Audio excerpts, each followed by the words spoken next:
So you need to extend your network to another building. Now, whether that's a barn or workshop across your paved driveway or a satellite company on the other side of town, how are you going to do that? I mean, sure, if it's close enough, you could always run Ethernet or fiber cables, but now you got to dig a trench, maybe run some conduit, and that's certainly not going to work if your buildings are many miles apart. What you need is a point-to-point wireless network.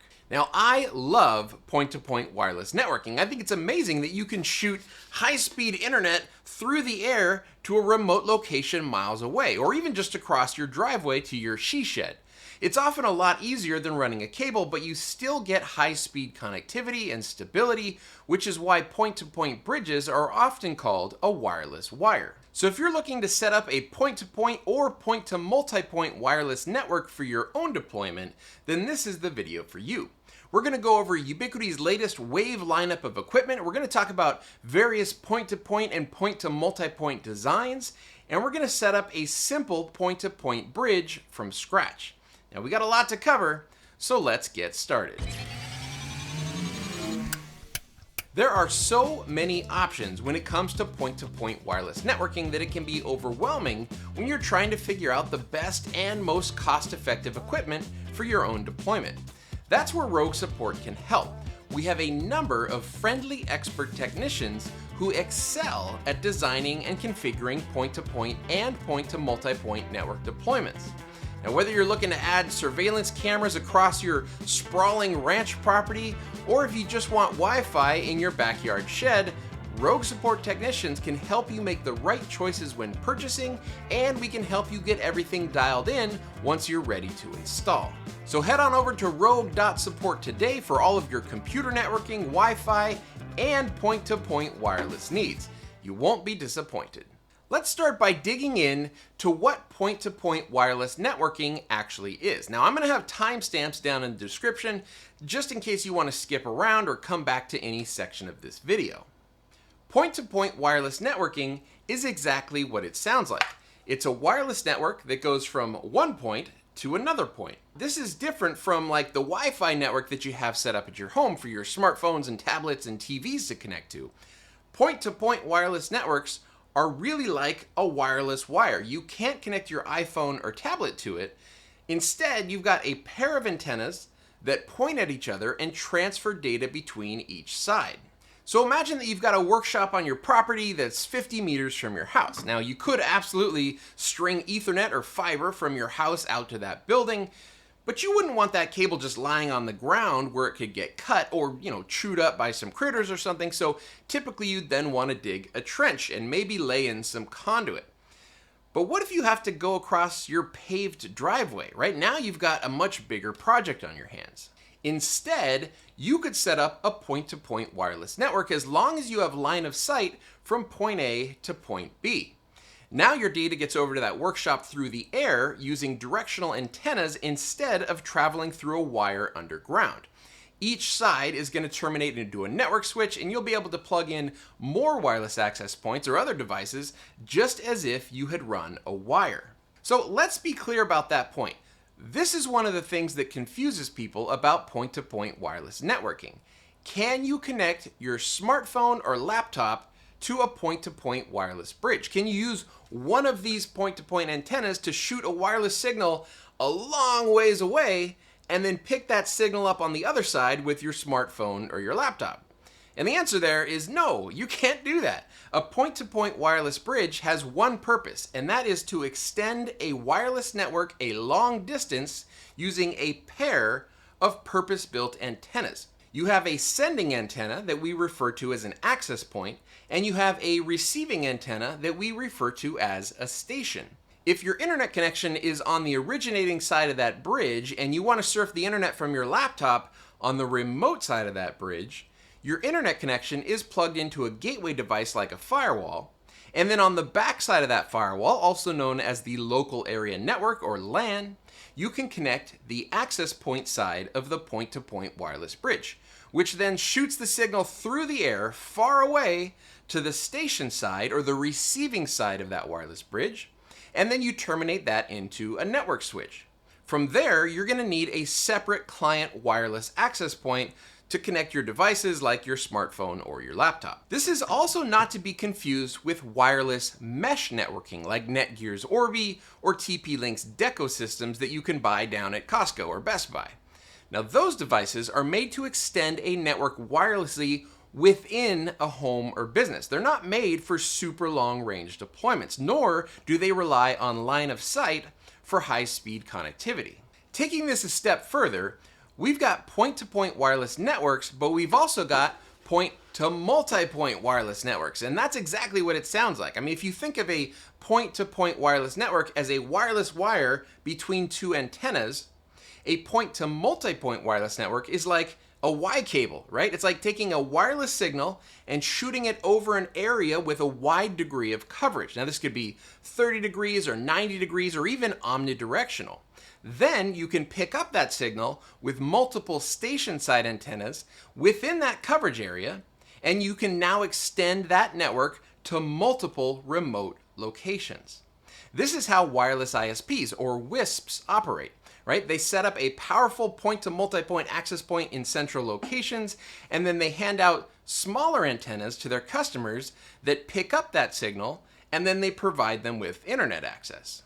Now in this video, we're primarily going to focus on point-to-point networking, but just know that point-to-multipoint networking is an option, and many wireless ISPs have been born from people just like you who wanted better internet connectivity in rural or remote areas, and traditional ISPs just wouldn't provide service. Now, if you want a fun example of a point-to-multipoint wireless network, check out the work that we did for the silver mining ghost town of Cerro Gordo, California, where we set up a 5 gigahertz point-to-multipoint wireless network and absolutely covered that whole town in Wi-Fi. All right, so now let's talk about network speeds. There are 3 main wireless bands that we use with point-to-point networks. You've got 2.4 gigahertz, 5 gigahertz, and 60 gigahertz.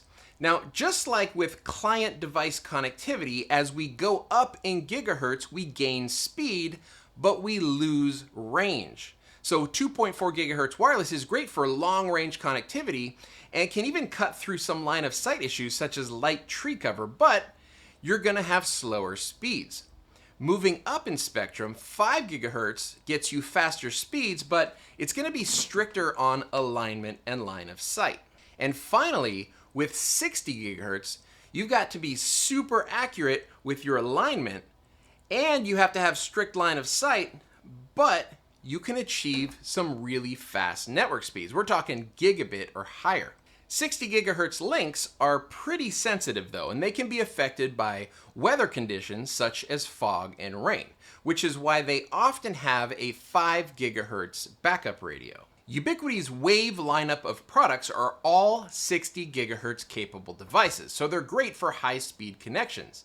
But Ubiquiti also has plenty of 2.4 and 5 gigahertz devices as well. So if you just need to extend your internet across your driveway to a detached garage to have some Wi-Fi coverage and maybe a surveillance camera, you can spend $100 on a pair of 2.4 or 5 gigahertz local antennas and you're good to go. And remember, if you're unsure about which equipment is best for your needs, Rogue Support is here to help.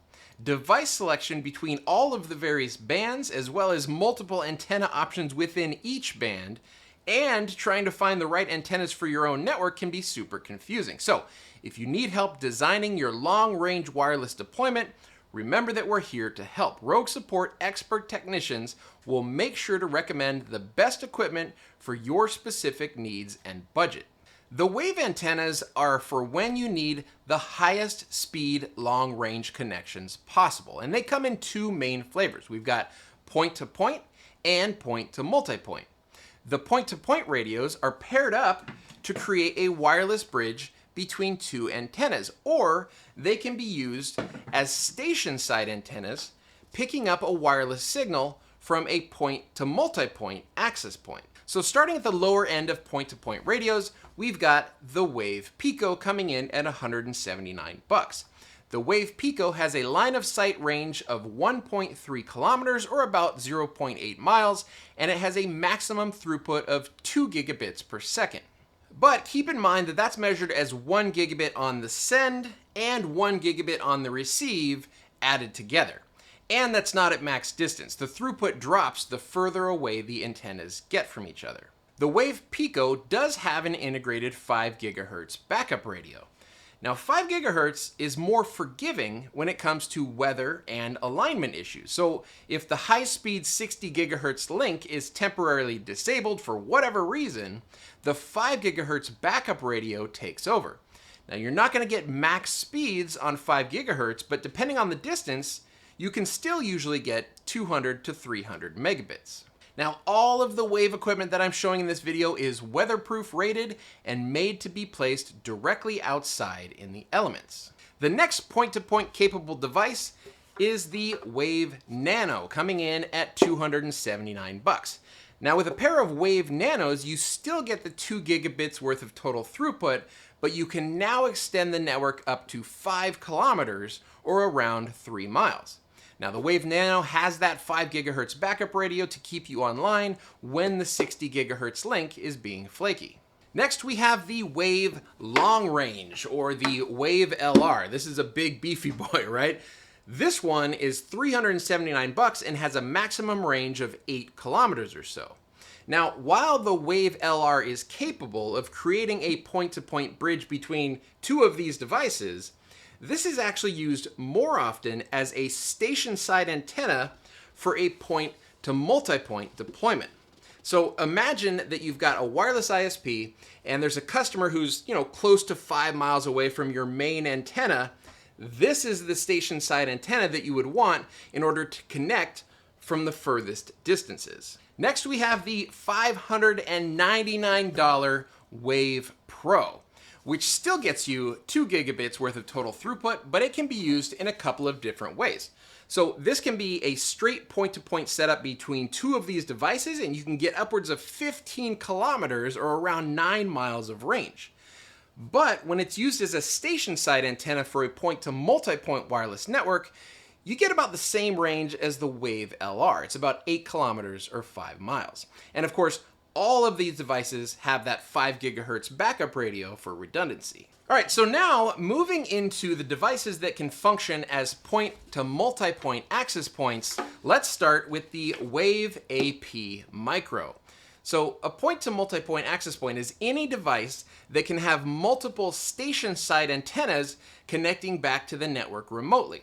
So if you think of the wireless ISP example, these would be the antennas that are high up on a tower somewhere, and the station side antennas are all at your customer locations pointing back towards that tower. Now the Wave AP Micro is kind of a compact point-to-multipoint access point with a 90-degree beam width, and it has a 2.5 gigabit RJ45 network port. The range of this device depends on how powerful the station side antennas are that are picking up the signal. So for example, if you went with the Wave Pico as the receiving side, it's going to be less than a kilometer. But the range with some of the larger Wave receiving antennas can be up to like 6 kilometers. The Wave AP Micro also has that 5 gigahertz backup radio in case the 60 gigahertz high-speed wireless has any issues, and the price on this guy is $499. And finally, also coming in at $499 is the Wave AP. Now, the difference between these two point-to-multipoint access points is that the Wave AP has a smaller 30-degree beam width, but it's a stronger antenna. So basically, this covers a smaller radius, but it can shoot further than the Wave AP Micro. So that's a lot of different antennas to wrap your head around. And keep in mind that there's a lot of overlap between these different devices, right? Depending on your deployment scenario, spending more money on a higher end model may not provide any real benefit. So be sure to contact us at Rogue Support if you need the best practice advice on antenna selection. Some of our techs have extensive WISP experience and are experts in figuring out which antennas are needed for any particular network. Now it's time to set up a simple point-to-point wireless bridge from scratch. In this example, I have a couple of the Wave Pico access points right behind me, and they are pointed at each other. They are in a factory default state. One thing that's different about these wave devices from previous generation point-to-point equipment that you may have set up in the past is that these will now DHCP an IP address on whichever network they're plugged into. Previously, they always configured themselves as 192.168.1.20, and then you had to connect to that, change the IP, etc., etc. So now it's actually a little bit easier, being that we just have to find the IP addresses of these devices on our network. So in my network, I have come over here to client devices in Unify, and whatever you're using, if it doesn't happen to be Unify, you should be able to look into your DHCP lease table to find these devices. And I can see I have one wave Pico at 192.168.4.76, and I have the second wave Pico at 192.168.4.106. One thing that you're going to have to keep in mind when you're setting up these devices is that they should be set statically. Now, there's two ways that you can do that. You can give them an IP address during the configuration of the device that is outside of your DHCP lease pool, right? So often when I create a DHCP lease pool, it'll be like 192.168.1.20 through 254. So then I've got 1 through 20 as available static IP addresses to hand out to devices. I would want to assign these devices static IP addresses in that 1 to 20 range. The other way you can do it is to do a DHCP reservation. So for example, we can see that this wave Pico got 192.168.4.76. I can click on that device, bring out the side tray, click on settings, and then I can say fixed IP address and hit apply changes. That's going to create a DHCP reservation. So whenever this MAC address connects to the network, it's always going to receive that same IP address because we do not want the IPs of these devices changing. Okay, so let's start with 192.168.4.76. I'm going to pull that up in a new browser tab. Okay, and we're going to say advanced and proceed. And then we're going to select our country. I'm going to say US. We're going to agree to the terms, and we're going to say continue. Now we want to set up our admin username and password. This is the local admin for this device. Now I always set it so that the admin password on each side is the same. You don't have to do that, but it makes it easier for administration if you do. So for username, you can make it whatever you want. I'm just going to say admin, and then we'll enter in a strong password. And then click create. And now we are brought to the dashboard of the Wave Pico. Now keep in mind, I am doing this with the two Wave Picos, but this same setup can be done across all of the Wave devices, and really even any of the UISP point-to-point radios are going to be very similar when it comes to setup. So the first thing I want to do is come over here to System or Settings, and then you want to make sure that you have the latest firmware version. If you don't have the latest firmware version, it will tell you that there's one available for download, so just follow the prompts and run that. In my case, I have already updated these, so we're not going to go through that step. But if I scroll down here, we can set our time zone as well as our measurement units. You just want to make sure all of that is correct. In my case, I'm going to say imperial. And now I'm going to click on network. Now remember when I said earlier, you can either set these up as a DHCP reservation or you can set an IP address statically. This is where you would set an IP address statically if you wanted to do so. You simply say static, enter in the static IP address information for your own LAN, and then you're good to go. But I'm going to leave mine as DHCP since this is just a demonstration. All right, next I'm going to click on wireless. And for wireless mode, since we're doing a point-to-point demonstration, we are going to select point-to-point. By default, it's point to multi-point, meaning that we would be setting these devices up as a station side antenna for a point to multi-point deployment. But in this case, we're just going to do point to point. Now I want to select one of these to be the main access point. So we're going to say main mode on this first one, the .76, which I believe is this one up here. And then it says link name and security key. Now in wireless terms, this is essentially the SSID and password, right? So that's what we're going to set up here. So I'll say Wave Pico point to point.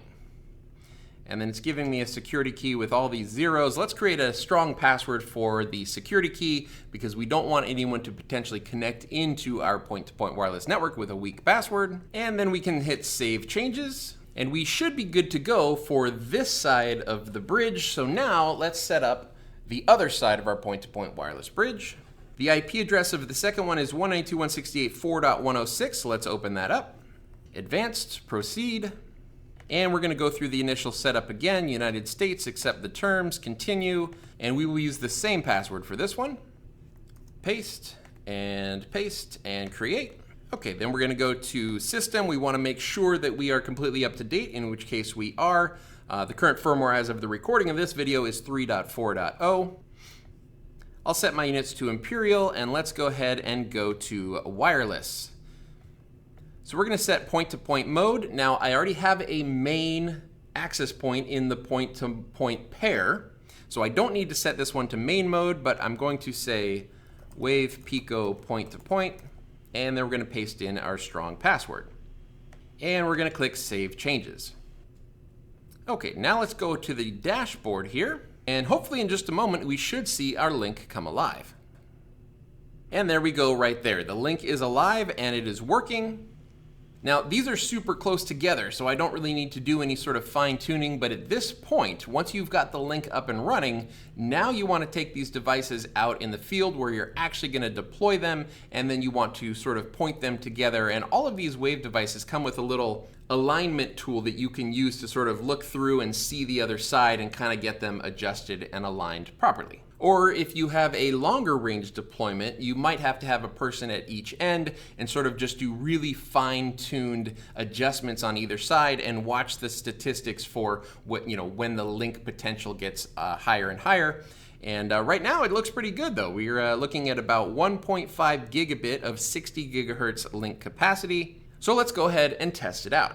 Okay, so I've taken my laptop here and I have hardwired the Ethernet connection over to this one over here, meaning that this Wave Pico is now my remote side. Imagine that I put this on a barn out in my ranch property. This would be me in the barn connected to that device with my laptop. So first things first, I can ping out to the internet, no problem. That means that our wireless link is working from my laptop to the Wave Pico, across the wireless bridge to this Wave Pico, into the rest of my network, and then out to the internet.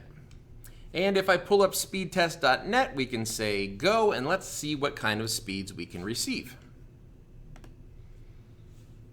All right, pretty good, keeping in mind that I have a gigabit symmetrical internet connection here at my office, and I'm getting almost full speed through the wireless bridge and then all the way out through all of my equipment. Now, if I set up a local test where I had some sort of like 10 gig speed test server on site, I could actually probably get better speeds than this locally, but heck, that's good enough for me for this particular test. All right, and we ended up with about 900 down by 720 up. So again, not bad at all. So there you go. Ubiquiti's Wave lineup gives you plenty of high-speed options for shooting a signal across your driveway or across your neighborhood.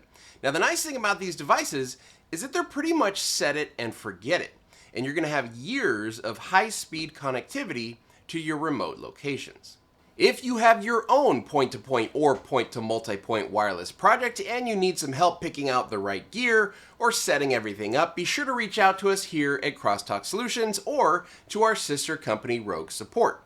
We've designed and built point-to-point and point-to-multipoint networks for all kinds of environments, and we'd be happy to help with yours too. Thank you so much for watching, and if you'd like to keep this party going, I have hand-selected a couple of videos on the right here for you to watch next.